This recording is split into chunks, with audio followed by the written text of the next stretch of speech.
আজকে আমি ঘরে তৈরি করব লাচ্ছা সেমাই।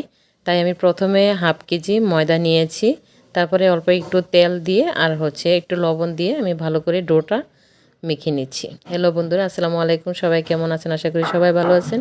সবাইকে জানাই ঈদ মোবারক। ময়দাটা আমি ভালো করে মেখে তারপরে দুই ভাগে ভাগ করে নিয়েছি। অর্ধেকের মধ্যে আমি ফুড কালার দিয়েছি আর অর্ধেকটা সাদা রেখেছি।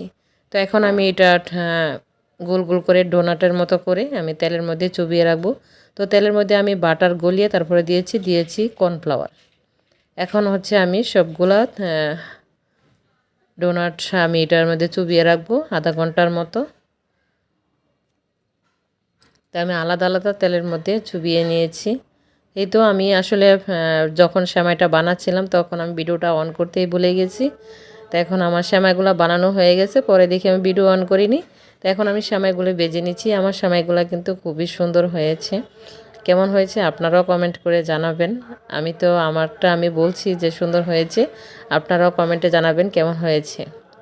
তো আমি বেজে নিয়েছি সবগুলা, আর একটা বাকি আছে, আমি বেজে তারপরে আপনাদেরকে দেখাচ্ছি কেমন হয়েছে।